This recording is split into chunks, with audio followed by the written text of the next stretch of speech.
Good morning. Hold on. I'm sorry. Okay. So we are right here where Russia has pulled out of World War One. Yes, and I'll explain that, I promise, in upcoming videos. But Russia has pulled out of World War One, and England is like, we can't do this because all of these German troops here went over there, right? Okay. Well, guess who shows up? We do. Right about the time Russia pulls out of the war, we show up. Okay, listen, I'm American. I'm not dissing us. Okay. However, I hear all the time like kids are like, yeah, we joined the war and then we won. Okay, listen, we didn't win World War One. We helped with World War One getting a sort of victory. It's not really a victory. You'll see that in the next video. But just understand this what's the word? This mindset that America came in and we won. No, we didn't. Our military was fine. Our military was just normal, just like everybody else's. We were no Germany, we were no England, but we also weren't like crud. We were just a normal military. What we did bring when we showed up is fresh men who had not been sitting in trenches. Let me lower this because I use my hands. Men who had not been sitting in trenches for, the last 3 years, because we don't join this war until 1917, guys. It's been going on since 1914. So some of these French and English men have literally been sitting in trenches for 3 years fighting. We bring in fresh men. We bring in men who are ready to win, and we like boost morale big time. We brought with us little things that you wouldn't really expect to be a big deal, like chocolate. It was like a taste of home. And coffee, stuff with sugar. We brought baby blankets with us. That's weird. But a lot of these men had little children at home, and they held these baby blankets and they were like, "Oh yeah. I forgot why I was doing this." Because see, World War One is hard because there's not a big bad guy like there is with other wars. By 1917, England especially is going, why are we doing this? Why are we fighting? Like, what is the point? So just understand that we bring in freshmen, we bring in like positive morale, we bring in a taste of home. Just don't think, well, yeah, America got there and we won. We helped on the Allied side. Okie dokie. So now the question is, well, why did we like get in? Why weren't we there to begin with? We weren't there to begin with because our government really truly, and not even just our government, our people as a whole, really truly believed that this was a European thing. They were like, those crazy Europeans, I don't know why they're fighting. I don't know. I feel like my thing is in the right place. I keep hitting the table. Anyway, they're like, those crazy Europeans, I don't know why they're fighting, but we don't want to be involved. So we stayed out for as long as possible. Okay. Until there were a few little things that were happening that were just kind of, I don't know, all coming together and eventually were just enough. We said that we were neutral. And we were in the fact that we weren't sending like whole scale troops to Europe to fight. But guys, we were sending supplies to England. We were sending wartime supplies. We were sending food type supplies. We were sending stuff to England. Were we sending it to Germany? Uh-uh. So even though we say we're neutral and we're not physically fighting at this point, were we really neutral? And Germany knew that. And that's part of the issue. Look at that. Okay, every year, I gotta move this table because I think it's too close to me. Okay, so every year kids are like, that's just a Titanic. No, it's not. It's a ship called the Lusitania. And it does remind you of the Titanic. The Titanic sank in 1912, and this is, I think it sank in 1915. The Lusitania is either 1915 or 1916. Okay, but it's the same type of ship. I think it's even the same company that built it. It doesn't matter. But the Lusitania was a passenger ship, and she actually wasn't one of our ships. The Lusitania was actually a British ship. I think it's Irish, but it's British. Let's just go there. And it was like it was going to be taking, it had kind of gotten stuck, like in New York City. And a lot of our people had gotten stuck. Oh, not our people. A lot of British people, I'm sorry, had gotten stuck in the Americas. I'm having, there we go. I'm not situated today. Anyway, a lot of British people had gotten stuck in your, oh my gosh, in America. I keep messing up my sentence. Whenever the war started, okay, and they wanted to go home. I get that. I totally get that. However, Germany had started doing something and they announced this to like everybody. Everybody knew that they were doing this. Okay. It's called unrestricted submarine warfare. Basically, they set up subs all around England and in French waters. Okay. And basically, what they said is look, if you come into English or French waters at all for any reason, we don't care if it's a civilian ship, we don't care. We're going to blow it up. Is that right? To blow up any ship, even ships that aren't involved in the war? I don't know. However, the reason they're doing that is because they knew that we were sending supplies to England. They knew. So that's kind of what they're trying to stop happen.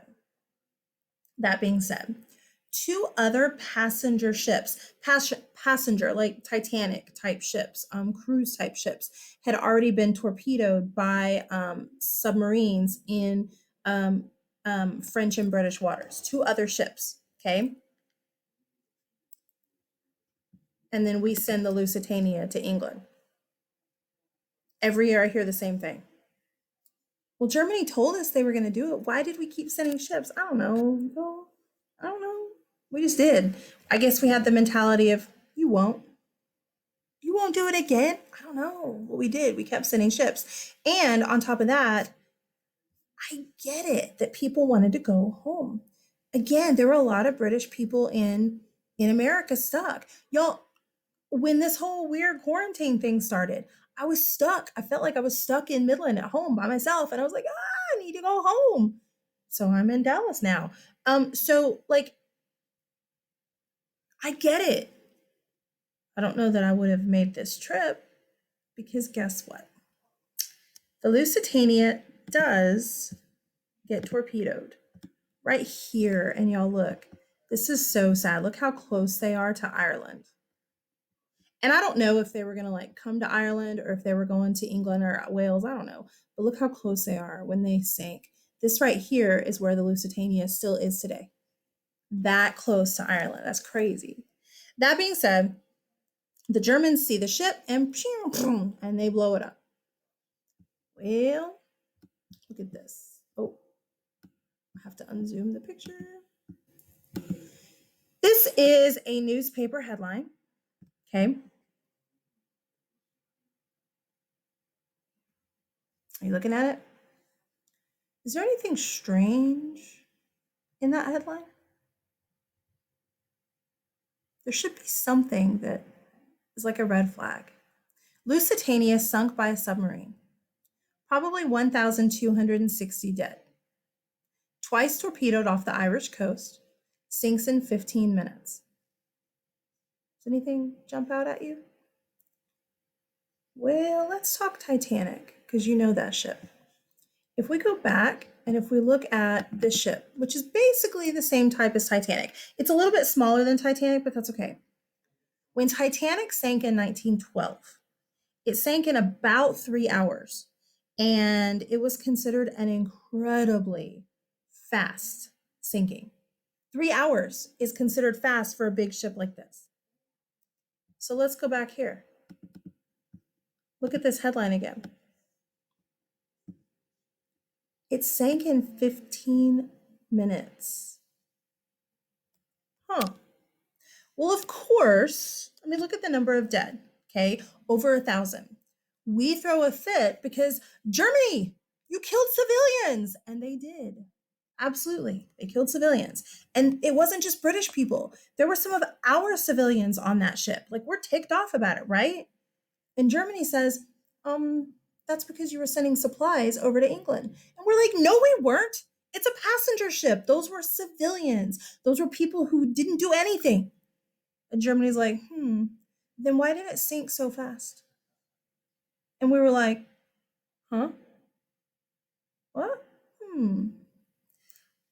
The question is, were we sending supplies? This is a passenger ship, a cruise style ship. It's not a wartime ship. This is the Lusitania today. Right here. Eesh.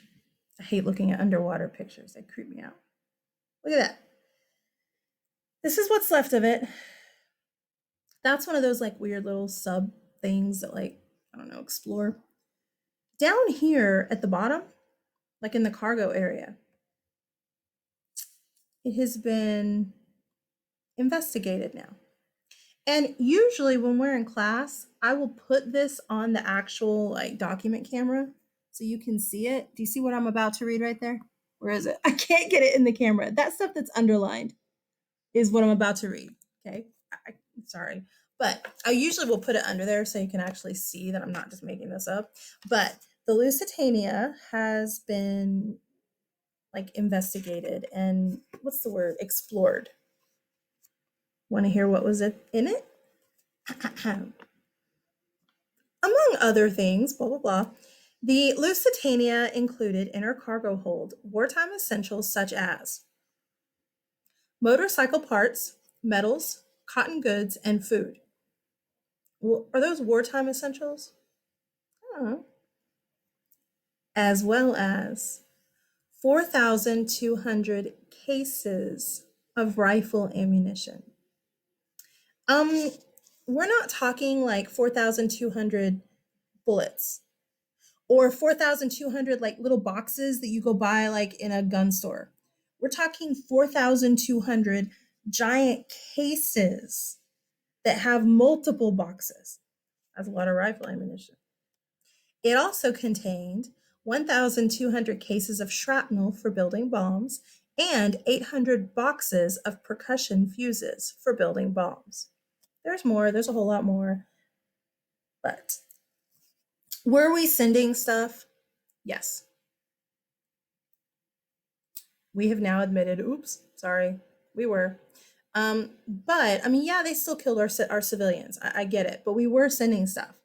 So the Lusitania sinks, and of course, everybody gets upset and angry, which people died, I get it. But that coupled with this was just like the final straw. This is called there's actually two different names for it. You'll either hear people call it the Zimmerman Report or the Zimmerman Telegram. Okay. The Zimmerman Telegram or Report, it's literally a Western Union telegram. Look at it.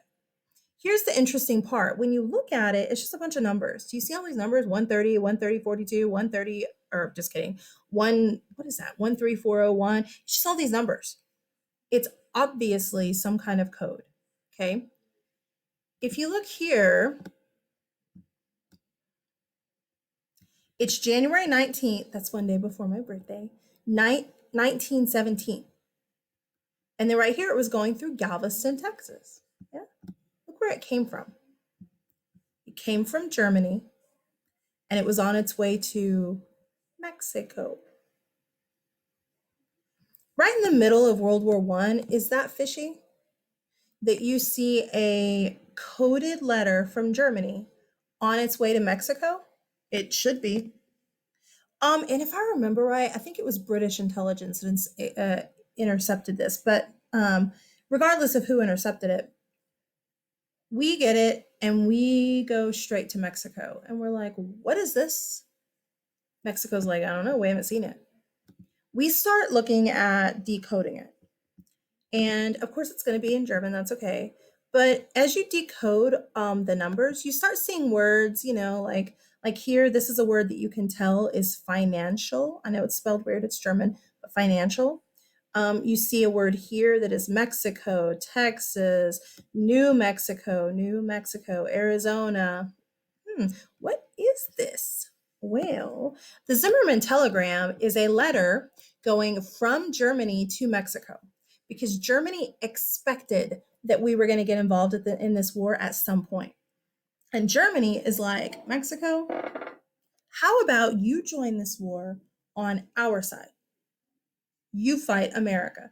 Out of nowhere, declare war on America. That will keep America like distracted long enough for us to go ahead and beat England and France. Once we beat England and France and we win, we will allow you to take back the Southwest territories that were taken from you by America. You should know from the eighth grade, Mexico had like land all the way up to California, including Texas. Okay. So basically, Germany says if you fight America to distract them from joining the war and fighting us, then when this war's over, we'll give you that whole chunk of land back. We went to Mexico and said, you're not doing this, right? And they were like, no, you're our friends. And we were like, okay, cool. This mixed with like the Lusitania and other things, we were like, final straw, Germany. We declare war on you. And then very quickly, America jumps into what is called a total war mentality. Guys, we in America have not seen a total war in our lifetime. I don't think in fact, I know we haven't. We haven't seen a total war since World War II. Total war is where everybody, for the most part, supports the war. Not 51% of the people or 70% of the people. We're talking like 90% of the people in America supporting these wars. You have businesses that close down and totally focus on the war effort. Like two of the famous ones, Ford quit making Ford cars and they started making tanks and airplanes. Another famous one is Levi's jeans, quit making jeans and they started making, what are these called? Uniforms and stuff. So factories go into making wartime stuff. All right. You also, in order to get people to totally support you, you have propaganda. Y'all are totally used to propaganda in the form of commercials, like TV commercials. Propaganda is just one-sided information. It only gives you one side. Buy this shampoo, it'll make your hair silky, but it doesn't tell you that it makes your hair silky while it is also, I don't know, drying it out or whatever at the same time. It's trying to get you to believe one way without giving you like the whole story. Let's look at some propaganda posters. Okay. This is probably the most famous one from World War One. It's Uncle Sam. Uncle Sam is like the personification of America. And look at him. With propaganda posters, you need it to be bright and colorful to get your attention. You also, because people mostly can read basically back then at this time period, but not well, just basic reading. So they're going to have very little words. You want to be able to tell from the picture what it wants. Basically, in this picture, Uncle Sam is looking straight at you and he says, I want you. He's not like, yeah, I want you guys. He's looking at you. This is very personal. It makes people feel like this sense of patriotism. A lot of propaganda is highly patriotic. Okay. This is an Irish piece of propaganda. It's saying, Irishmen, avenge the Lusitania. And then look, you see the Lusitania being like blown up and destroyed and stuff. But check this out. If you look close, you see like all these civilians, and this guy's like drowning right here. And look at this guy with a little tiny child. They're about to drown, and if you don't go help, Mom, Jack's underneath you. If you don't go help, that child's blood is on your hands. Do you see how propaganda works? Let's look at, oh man, why can't I go to the next one? There we go. Ooh, this is an American one. This is a weird one. It has one word on it. Bye. It says enlist. That's it. Just enlist. And then it has this woman. But check this out. If you look closely, there's a fish. Bubbles. She's drowning. And look what's in her hand. It's a little baby. Again, the Lusitania. This is supposed to evoke feelings of they killed our civilians, they killed our children.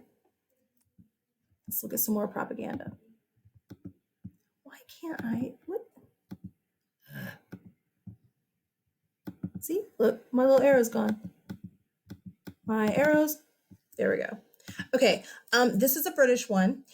This guy right here is like the English Uncle Sam. He's like just the personification of England, Great Britain. And again, he's doing like Uncle Sam. Who's absent? Who's absent? Like from the military back here. Is it you? Here's a piece of Canadian, and they're joining with Uncle Sam. Do you see? Oh, here's a German piece. I was trying to think if I don't think I included any of the other, I didn't include any of the other Central Powers propaganda. Sorry. But this right here is a German piece of propaganda. And it says Der Weltkrieg, the world at war, or the world's war. The world's war. And you see this German guy. This is another German one. Up here, alles fürs Vaterland, all for the fatherland. And you see this guy. And then right here, alles für die Freiheit, all for freedom. I think that's all. Nope, just kidding. Some French. I don't know French, but I can tell you this right here is Lady Liberty. Do you remember when we talked about like the French Revolution and Maximilien Robespierre like having people like worship France? That's her. Okay. And like I said, I don't know French, but I mean I know that word, liberation. I like this one. This is also a French one, but this one's kind of cool. Like you have all of the Allied flags, and all of the Allied flags are coming down heavy on this.